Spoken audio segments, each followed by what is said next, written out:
Welcome to John Martin Talks, where we battle ignorance and apathy daily.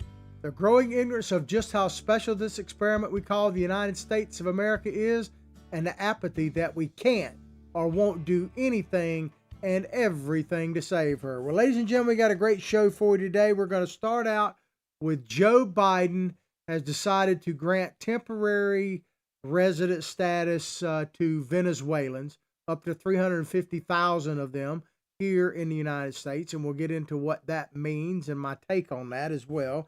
And then, of course, it looks like the final vote for the 1.9, might as well say $2 trillion Corona bill, which has very little to do with COVID relief, is likely to pass the House today. Certainly by tomorrow, I don't think there's any doubt about it. And we're going to get into what that means, because Joe Biden and the Democrats are in complete control right now. And they believe the solution to what ails America is more government spending. That is the bottom line. And they are really having the time of their life right now. But before we go any further, I want to talk about our sponsors. And before I actually get into our sponsors, I want to mention something to you where I need your help. Now, you probably already know this in general, but conservative media, and if you're not part of the mainstream media, shows like ours are under constant attack right now. And I can tell you, yes, I want to get beyond just Facebook and Twitter and all of that kind of stuff. We want to get the show out as far as we possibly can. But a lot of these alternative sites aren't really up to speed yet, and we're working on that. So Facebook is where we get, and YouTube, where we get the vast majority of our views. Well, Facebook is attacking people on the right, if you want to call it that, more than ever. They've revamped it, and I only say that to say it is going to be harder and harder to find our show. If you're waiting for a notification, for instance, you signed up for that, you're not going to get them. I got a notification from Facebook, not directed at me personally, but it was one of the Facebook sites that we are privileged to broadcast on. And basically it said that due to community standards, it had nothing to do with our show, by the way. It had to do with another thing that someone posted on that Facebook page. It had nothing to do with our show.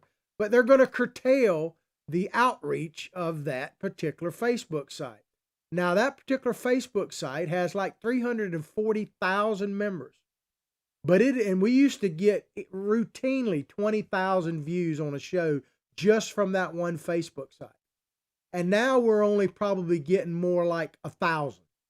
So I say all that to say this, that if you want shows like ours to be successful, and I'm going to talk about our sponsors in a minute, but you've got to become more proactive. You've got to seek it out. You've got to understand that we're on every day at 8 o'clock Eastern time, and tune in whether you get a notification or not.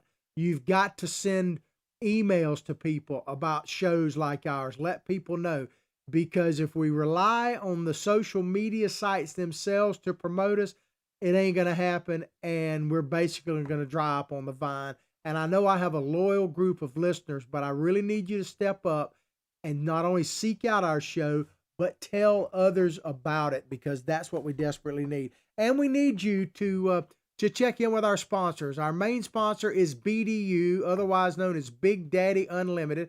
Look above our show, no matter when or where you're watching the video, you'll see a link to our sponsor, Big Daddy Unlimited. They are your Second Amendment headquarters, because not only can you get guns and ammunition delivered directly to your door at factory direct pricing, but hundreds of thousands of other items, Second Amendment related, from literally from swag right to protective gear, survival stuff, all of that delivered directly to your door. Big Daddy Unlimited. And they also are defending your Second Amendment rights on a daily basis.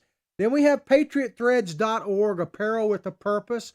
They are a fulfillment center. They can help you with charity events. They will design a t-shirt or help you design a t-shirt.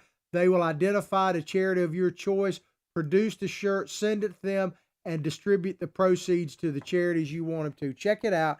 They get a 20% off, 20% discount with the promo code JMT. Then we have Recoil TV. They have their own YouTube channel. We have ours as well. We need more views on YouTube. We need more subscribers. We need to get up to over 1,000 subscribers. We're only at about 300 now. So, please go there, share it with others.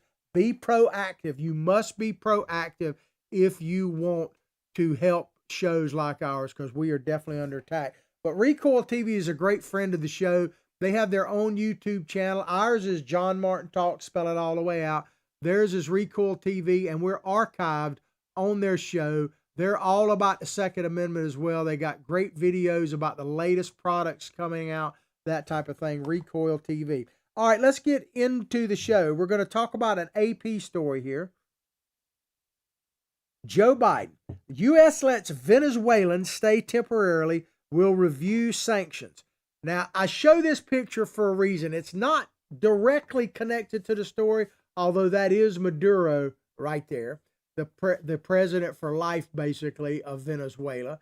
I just want to point out that the two women by him, those women are co-founders of Black Lives Matter. Yes, that's what I said. Black Lives Matter, that group. If you ever doubted that Black Lives Matter, which is in the news because the trial for up there in Wisconsin is about to start, probably today, Black Lives Matter is a communist, Marxist organization at its core. Am I saying that every single person that wears a BLM shirt or something is? No. But it was founded with Marxist communist principles and is hell-bent and determined to destroy the United States of America. I'm just telling you the facts. You can do with them as you wish. But there is a real undoctored photo of Maduro, the dictator of Venezuela, with the founders of Black Lives Matter. Take that information for what you wish. The Biden administration said Monday it is offering temporary legal residency to several 100,000, I think about 350,000 actually, Venezuelans who fled their country's economic collapse and will review U.S. sanctions intended to isolate the South American nation. Now, let me just tell you, ladies and gentlemen, I've met quite a few Venezuelans. Some are U.S. citizens. Some have not been. Some came before Maduro, some after. And the people I have met here in Florida, there's a large Venezuelan population in South Florida. They're pretty conservative. I've met them through Republican events and Trump rallies. They definitely are the types of people that we want in this country, without any doubt. I'm for every single person, but they are freedom-loving people, and they understand. And what they don't understand is why we are turning to socialism in our country when they are fleeing it in theirs. But think about this. So Biden is saying, and I'm not opposed to what he's doing. I want to say that I'm not opposed to it. But it's interesting to me that by granting temporary status to these Venezuelan exiles, basically aren't they admitting, they being the Democrats and the Biden administration, that socialism is a failure? Because keep in mind, Venezuela has been the textbook, like the movie poster, if you will, of successful socialism, right? I mean, isn't that what they were supposed to be under Chavez and then Maduro and all that? It is just the opposite. It is a failure. And here's the thing you hear from the Democrats when you mention something, or the progressives in general, when you mention something like the failure of Venezuela, they basically tell you, oh, it's not a failure of socialism per se. It's a failure of the proper implementation of socialism. And they basically say, we're getting it right here in the United States.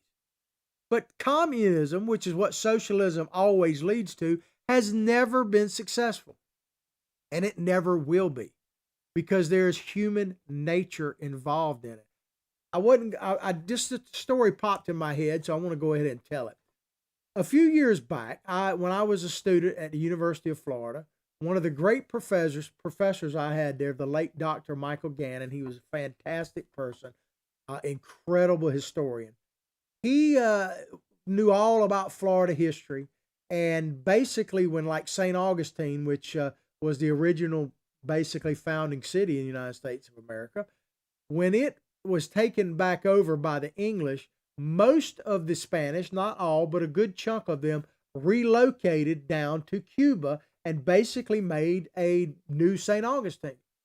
Well, I say that to say this, that my professor, Michael Gannon, being a student of Florida history and a teacher of it, actually, he spent a great deal of time in Cuba investigating that transition between the Floridians that went back to Cuba, basically. And he told me he's dead now, God rest his soul, I miss him. He told me a very interesting story because he'd been going down to Cuba since the 50s at that time. And so he saw it before Castro and after Castro. And he told me an extremely interesting story that kind of sums up communism and socialism and why it doesn't work. He said there was this restaurant that was very famous at the time down there at this hotel that they all went to before Castro took over. Now, there was a period of time after Castro took over that he couldn't go down there. So he said when they finally got the clearance to go back down there under Castro, they wanted to go to this restaurant. So they went there and the line was around the block. So he was thinking, wow, so this restaurant is still as popular as ever. But when he actually got through the line and got inside, the place that would probably seat 200 people was virtually empty. And the reason was they had five waiters in the restaurant, and they were only waiting on 5 tables at a time. So no matter how many people were lined up to get in, they were only waiting on 5 tables. And when he finally got in and he asked them about it, he said, because we don't make any more money whether we wait on 1 table or 20 tables. Because the tips, you're not supposed, at that time, you weren't supposed to pass American money, that kind of thing. So they were paid the same amount of money whether they waited on 5 tables or 25 tables. There is the ultimate flaw in socialism and communism. People are only going to do so much, and if they're not rewarded for their labors like capitalism, it has limitations. So communism, if it were practiced perfectly without human beings, may actually be an interesting system to look at. But the problem is you have human beings, and their nature is such that communism and socialism are never, ever going to work. So the most fascinating thing about this story we're reading to me is that here we are responding to the failures of socialism in Venezuela, and at the same time, the Democrats are hell-bent on bringing that version of socialism to our shores. I mean, it just doesn't make any sense. President Joe Biden's administration announced it would grant temporary protected status to Venezuelans already in the United States, allowing an estimated 320,000 people to apply to legally live and work in the country for 18 months.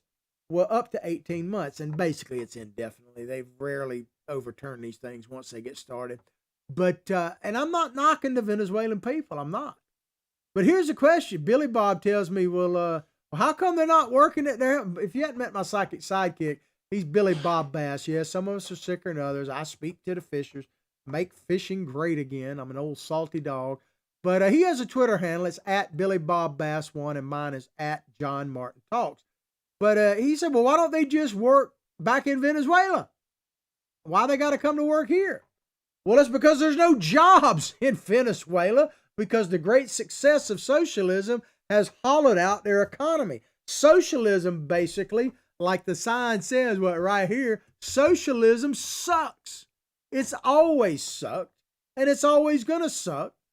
But they want to bring it here. I hadn't said this in a while, but if I say it, it bears repeating. The new mantra, basically, of the Democratic Party, and this is literally what they kind of ran on, and people still ultimately seem to vote for that. So, and that brings the question, what I was going to say later, but I'll go ahead and say now, is it too late for us to overcome our addiction to big government? Because if you think about what the Democrats, as I told you many times in the past, if the election were about Joe Biden, there's no way in heck he could win. The election was not about Joe Biden. The election was about anti-Trumpism, Trump derangement syndrome, and whether or not you want to get paid by the government, basically, is what it amounted to.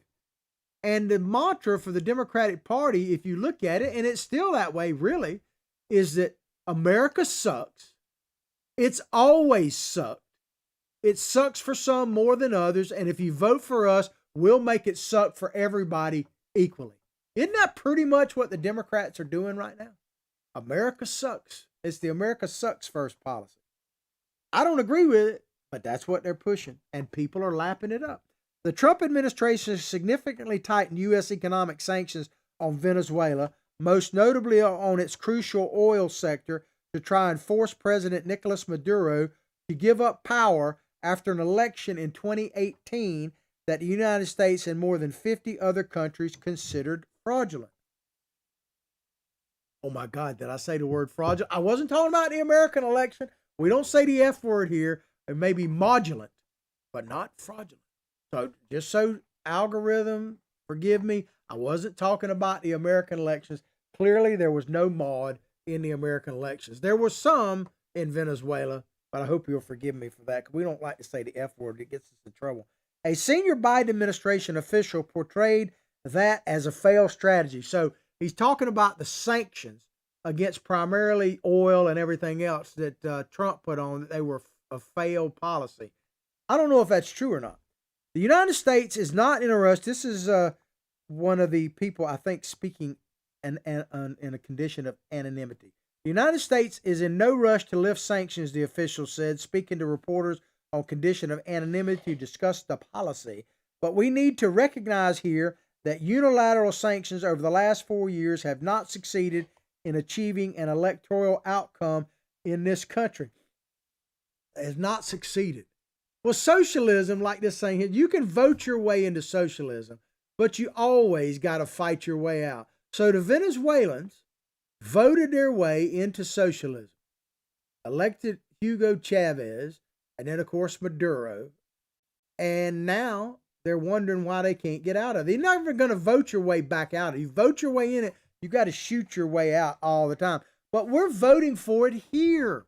We're voting for it here. Did you see, and this is the Capitol fencing, did you see on a side note where now the Democrats are proposing keeping a permanent on-call National Guard force to protect them in the Capitol? Permanently. Maybe 3,000 of them, something like that. Permanent. From what? From what are they trying to protect themselves? Where are these Americans that are ready to attack the Capitol? I don't see it. I'm not excusing anything that happened on January 6th. The more I see of that, the more I believe it was a total setup. Not excusing any of the people that went into it, but they want to make the troops permanent. It sounds like they're pushing socialism here. Why does our Capitol need to have an armed guard around it at all times? And if you paid attention to this, ladies and gentlemen, it's not getting a whole lot of coverage.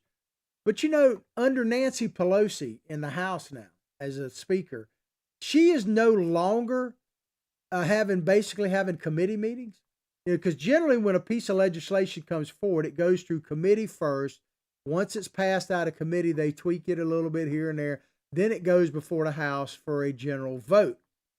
Nancy Pelosi is issuing directives right out of her office, bypassing committees.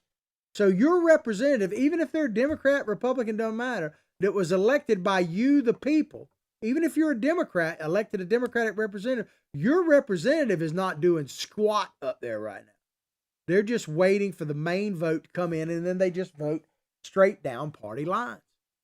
That's why I say we ought to abandon the Capitol. It's packed away tightly now. Just abandon it. Send Congress home, keep paying them. Have the penny plan, as I call it, keep the budget at the same. I call it the Martin plan. Let it be cut by 1% a year for 10 years and then see where we are. Because they're not doing anything for us that's any good, I can tell you that. But it's frightening if you think about where we're going. And the scariest part to me is I'm not sure the majority of Americans actually care or even are concerned about it. That bothers me a lot. I don't get it. I don't understand it. I'd rather have a debate with someone. It kind of reminds me of I'm a big college football fan, and you can go to Alabama. I've told this story before. It's funny. You can go to Alabama. You're basically either Auburn or Alabama, right? And more of them are Alabama, but Auburn's pretty big. And I could go there and they go, "Who are you for?" And I say, "Well, I'm a Gator." I'm not free. I want whipping both of you. That's okay. It's okay to be either for Auburn or Alabama or another football team. What you can't say is, I don't care. It doesn't matter to me. Then they both look at you like you're like the Antichrist or something. I mean, so what gets me is I would rather have a debate with someone over what is happening to our nation and be on opposite sides of the fence and have an honest debate about it than for somebody to go, I don't really care. It don't matter. They're all, who they say, they're all corrupt anyway. It don't matter. And that could be true. But it is scary to think where we're heading without putting up a fight whatsoever. Biden is supposed to be giving some kind of national address, I think, on Thursday. Supposedly it's kind of symbolic 1 year anniversary of the government shutdowns or the shutdown of businesses and all that for COVID. Here's the thing that bothered me the most about the whole shutdown. First of all, I still haven't gotten this question answered. Who gave these little tin pot wannabe Napoleon dictators called governors the authority to shut us down to start with? But you know what troubled me the most about the shutdown? Is how quickly we, the American people, just complied. We didn't protest. We didn't do anything. Okay. Because we wanted to trade. I was going to show it later, but we'll talk about it later.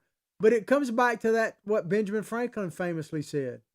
Do you want to trade security for freedom? Because if you do, you're going to end up with neither. And it's so true. And it's more true now than ever. I mean, what a prophet this dude was. Because that's exactly where we were a year ago this past Thursday, if you want to call that the anniversary. And I have really been amazed, saddened, and scared that the American people are willing to give up so much, so quickly, with so little in return. Maybe I'm wrong. Tell me where I'm wrong. U.S. sanctions, which began under President Barack Obama, have increased, talking about Venezuela here, have increased economic pressure on the once prosperous country. Its economy was already suffering from mismanagement and the deterioration of its all-important oil industry. You want to talk about socialism and the greatness of it. Look at Venezuela as a textbook case. They're literally on the largest proven oil reserves in the world. Did you know that? There are some people that say that Venezuela is sitting on the largest pool of oil in the world. Yet they're running out of gas. They can't even get gas for their vehicles. They can't keep the electricity on. So only a socialist country could have the most oil on the planet and run out of gas. And they're in a rainforest. Venezuela is a tropical paradise, basically. And yet they can't get water. Excuse me, they're out of water as well. So think about that. Socialism is the only system I know sit on the biggest pool of oil, got no gas, be in a rainforest, and can't find any water. I mean, that ought to sum it up pretty good there. In the last few years, the Venezuelan economy has been in a free fall with widespread shortages of food and medicine and frequent power outages, as an estimated 5 million people have fled mostly to neighboring countries such as Colombia, but many have settled in South Florida. And as I told you, I met quite a few Venezuelans at Trump events.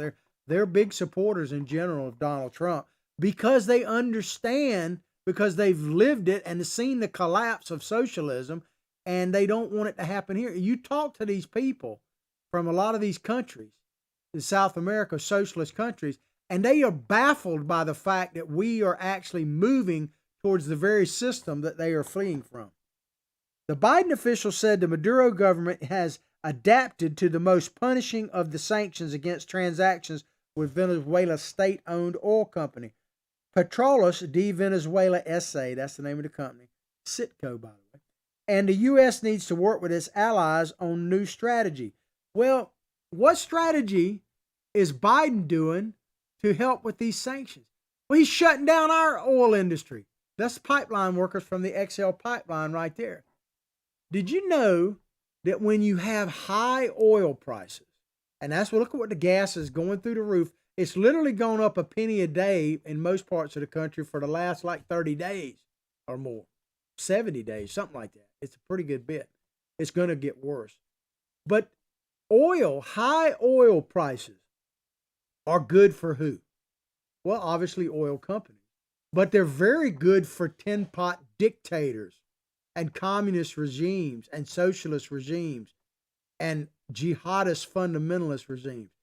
High oil prices do more to keep Putin in power than anything Donald Trump ever did. As a matter of fact, Donald Trump making us energy independent and putting the oil at all-time lows actually hurt people like Putin, people like Saudi Arabia, Iran, people like Maduro in Venezuela, much more than any other military sanctions we could do to them. But what is Biden doing?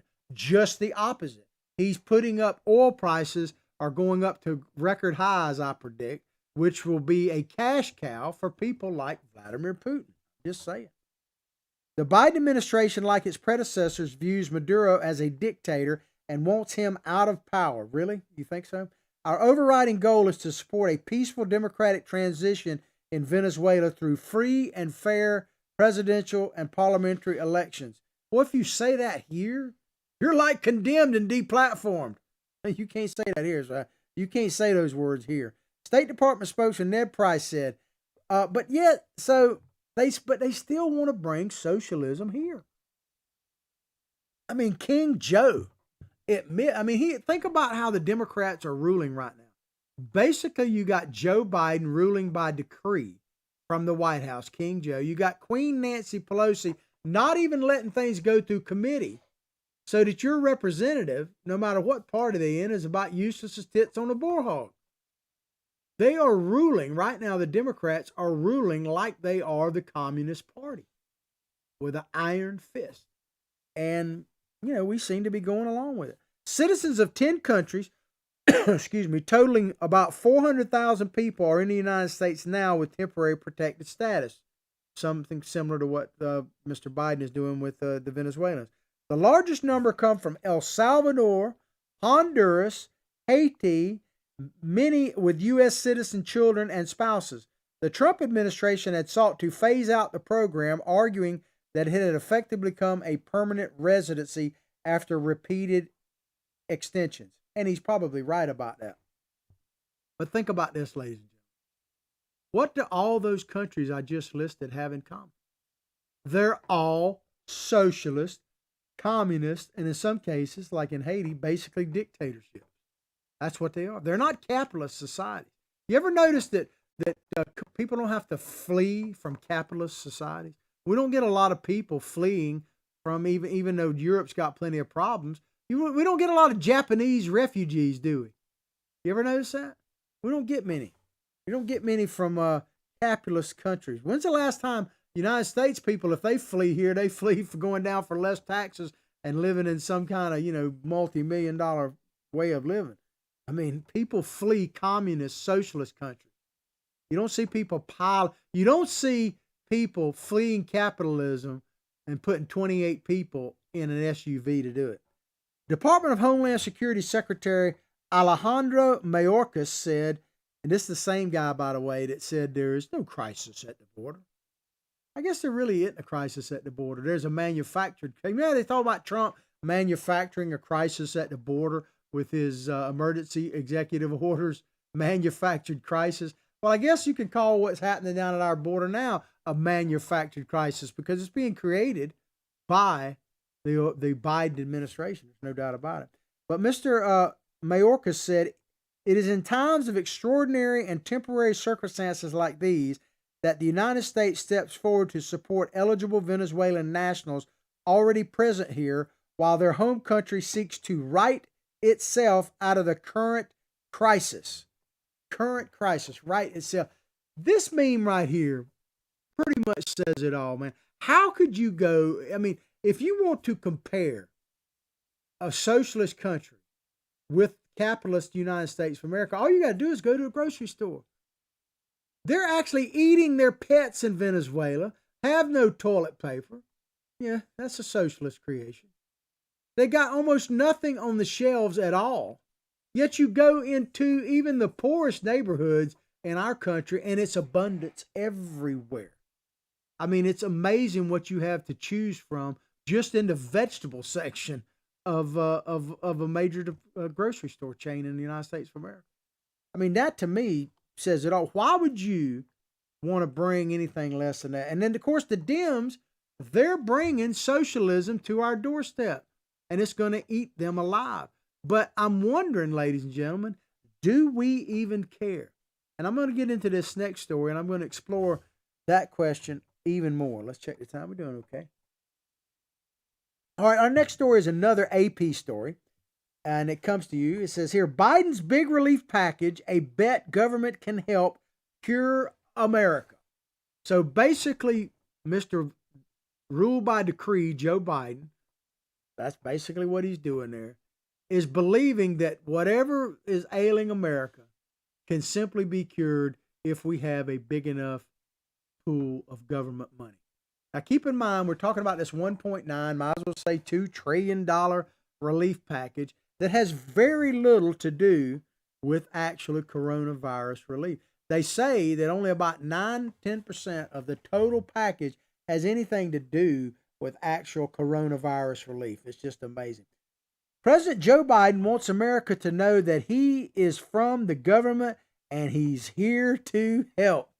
Joe Biden, that's a classic one. It was back during the Reagan administration when they first kind of coined that, but it's true. I'm from the government and I'm here to help, man. Usually you need to run when you hear that, but we should not be surprised. You know, I played a video the other day. I told you that Joe Biden has asked himself tougher questions than any of the press has ever asked him. If the only tough questions Joe Biden has got is from himself, like the one where he goes, well, what am I doing here? Good question. I want to play one from the 2020 campaign trail for Joe Biden when he asked a question rhetorically. And I think we got the answer pretty much now, don't we? Check it out. You know me. You know my heart. You know my story, my family story. Ask yourself, do I look like a radical socialist with a soft spot for rioters? Really? I want a safe America. Yeah. Safe from COVID. I'll answer that question. Do you really? Yeah, you do. You look like a socialist. I mean, this big piece of legislation that you guys are so proud of pretty much answers that question, doesn't it? But I like how Joe Biden, what am I doing here? And then he goes like in that thing, do I look like a radical socialist? Yes, you do. Yes, you do. But maybe you're the perfect person for the times, because I don't mean, you know me, I'm not a Debbie Downer. I'm pretty optimistic, and I still feel that way about this country. But I have to admit that there are times when I wonder if it's even possible to truly turn this nation around. Have we gone so far down the rabbit hole of socialism that we don't even recognize it anymore? It's scary to me. Scary. All right, let's get into it. President Joe Biden, the sentiment became a well-known punchline, talking about I'm here from the government, here to help, punchline under Ronald Reagan, and shaped the politics of both parties for 4 decades. Democrat Bill Clinton declared the era of big government over in the 1990s. I don't know about that. He did say that, but it didn't work. Barack Obama largely kept his party in the same lane. I don't know. Obama expanded everything. I mean, Obamacare was the largest expansion of government in the history of the nation. So I don't know where they're coming from with that. And I'm not saying that Biden didn't do it more. And Republican Donald Trump campaigned on the premise that Washington was full of morons, outplayed by the Chinese and others. Well, let me just tell you something, and my producer and I were kind of talking about this at the beginning. You know, I don't criticize President Trump very often, and there's several reasons. One, I like what he did and what he was doing and all that. But the other is he's been piled on so much that I just didn't want to add to it. But one criticism I have, if you've watched our show in length of time, you'll know, first of all, howdy, how are you? Glad to have you in the right place now. Not political correctness. But the one big area where I think Donald Trump essentially failed, to be honest with you, is in curtailing the growth of government. Now, he may have slowed it down a little bit. I mean, because the rats are back, man. The rats are back at the trough. But Donald Trump, he didn't cut spending. We haven't had a real cut in the budget just about in my lifetime. So it's not just him, but Donald Trump, I think part of it was there was one area where Donald Trump was kind of naive. And I don't say this lightly. I think Donald Trump was naive in the sense, and the swamp picture is perfectly, because he talks about draining the swamp.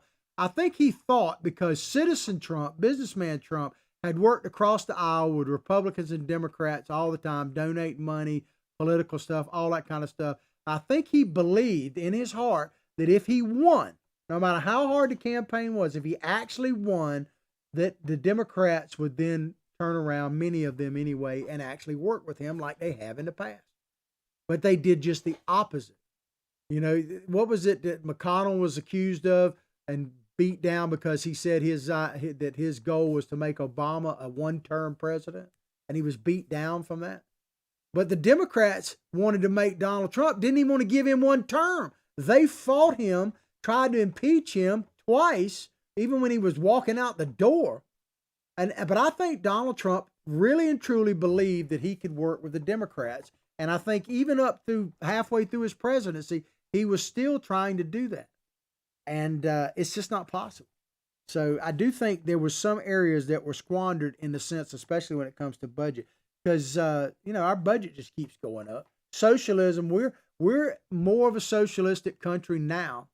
I hate to say this, and a lot of you maybe hate me for saying this. And I'm not blaming President Trump when I say this, but we're more of a socialist country now than when he took office.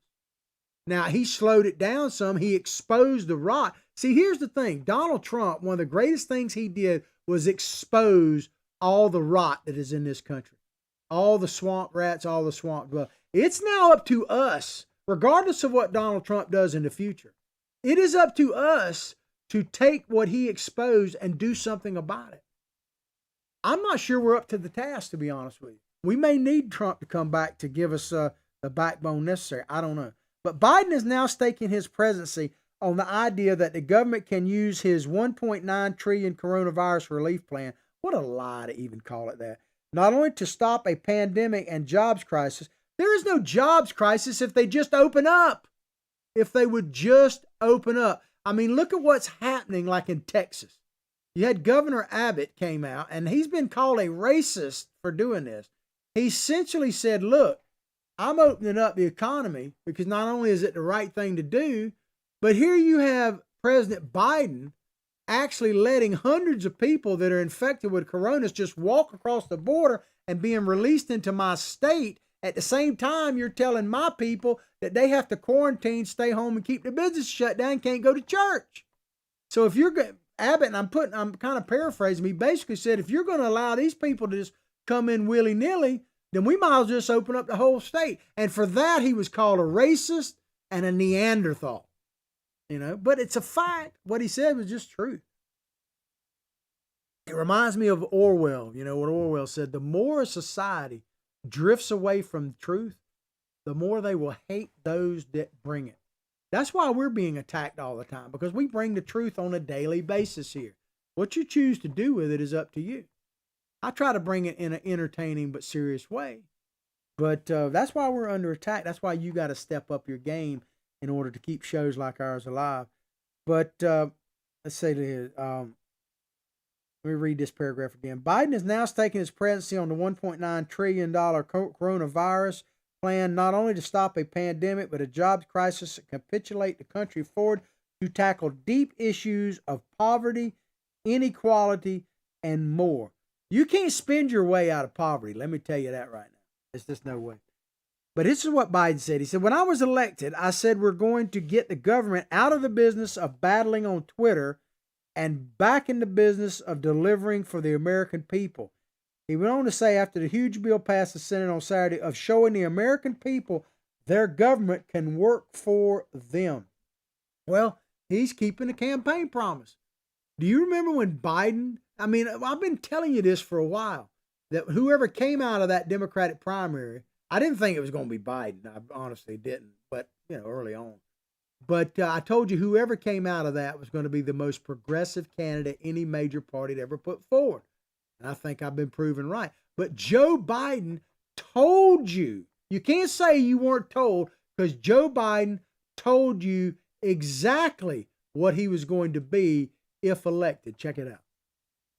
Lastly, I think that, notwithstanding the fact, I think I have laid out the most detailed plans on the economy and on issues related to health care and the rest of any president in modern history. I mean, it's awful detail. If I'm elected and this passes, I'm going to be good to go down as one of the most progressive presidents in American history. He told you right there. Thank you, Breitbart, for that video. He told you right there. Take these people at their word. These progressives, you don't have to guess where they stand. Listen to them. Take them at their word. Besides stopping the pandemic and jumpstarting money in the rescue package now awaiting final approval, it's probably going to be approved today, is supposed to start fixing income inequality. Income inequality. How do you fix that? And this is, they throw out this stuff just like it's automatic. So they're going to fix income inequality, half child poverty. So just passing the 2.9 trillion is going to cut child poverty in half. If that were actually true, man, why didn't we do it 100 years ago? I mean, it's just ridiculous. Feed the hungry, save pensions, sustain public trust. Yeah, sustain pensions. What that means is bailouts for all of these big cities and blue states. That's what this bill is about, by the way. Let schools reopen with confidence and help repair state and local government finances. A big bailout. And Biden is betting that the government can do all of this with the speed of a nation mobilizing for war without touching a tripwire of inflation. It's interesting how they talk about, oh, Republicans don't believe in science. But there's one science that Democrats don't seem to believe in, and that's the science of economics. Because you can't spend your way out of all this stuff. You can't spend your way out of debt. People have lost faith in government and can do good for them, said Senate Majority Leader Chuck Schumer, who spoke daily with Biden while ushering the bill through the Senate last weekend. Now, as vaccines become more available and other changes take place, people are going to see that government... Oh, by the way, did you see the latest on the vaccines? They're saying even with the vaccine, you still need to wear your mask and everything else. So I don't know what that means. I'm not putting out false information. I'm just asking a question. People are going to see that government actually is making their lives better, which is how Americans used to think of it. This is what Chuck Schumer said. And we've gotten away from it. Actually, Chuck, what we've gotten away from is not what you just said. We've gotten away from our founding. And I keep saying this, but of course, if I say it, it bears repeating. I'm battling ignorance and apathy daily. We don't, and let me just say, the Constitution, maybe we need to get rid of it. Maybe we need to admit, we don't need to ignore it. That's the biggest problem I have. If we need to amend it, change it, trash it, and that's what the people want, then so be it. I may debate you on it, but so be it. But our country was not founded, just so you know, we need to start from a place of honesty. Our country was not founded on the principle that big government was the answer. In fact, it's just the opposite. Our Constitution is not designed to empower a big government. It is to protect the rugged individualists that founded this nation from the overreach of government. If you look at it, the vast majority of people that came to this nation were running from the overreach of government, the tyranny of a big government. King George and various things like that.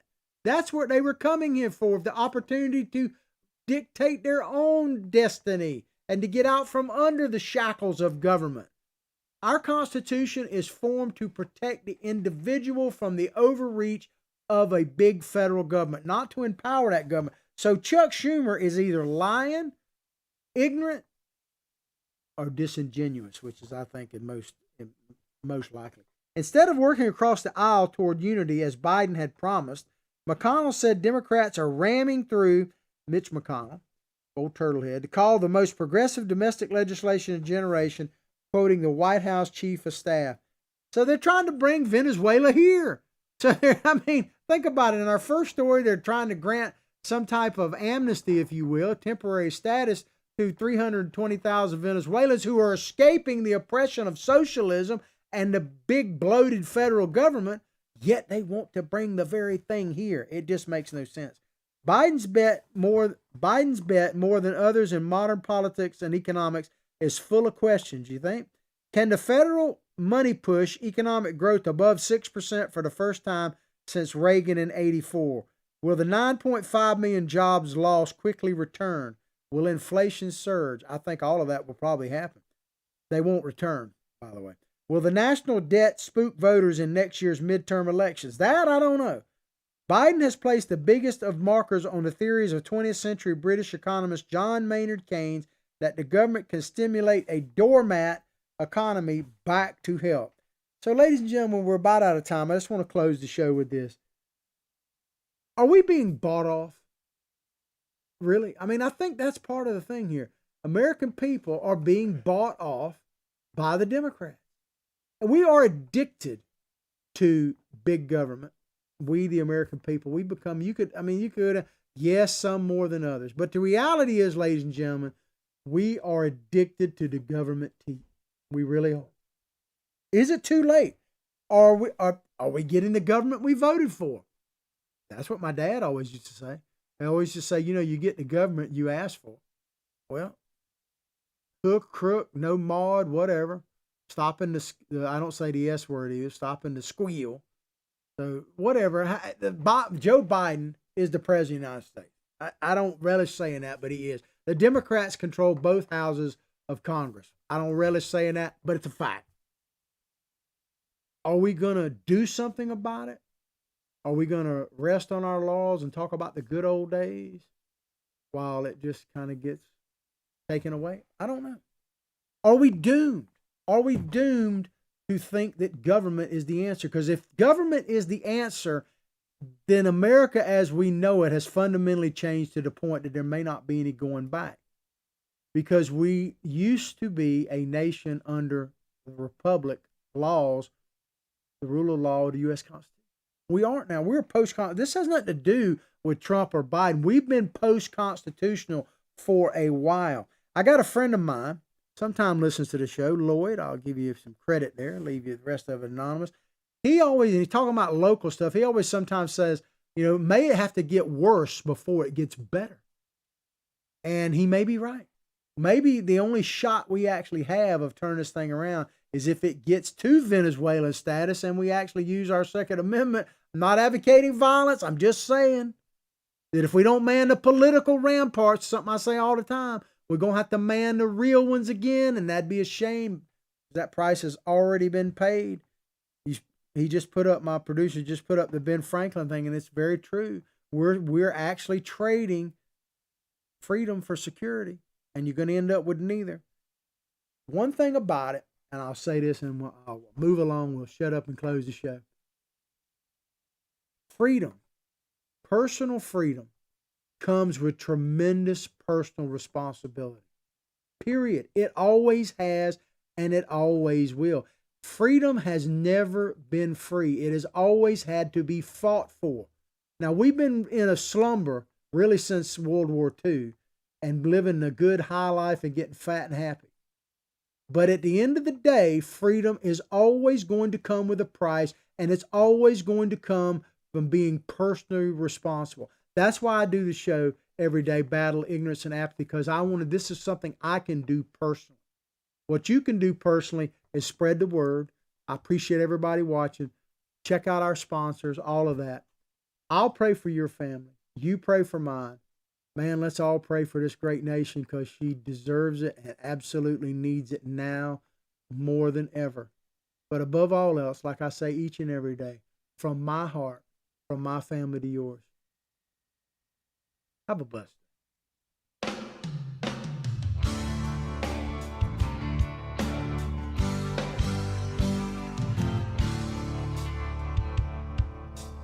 day.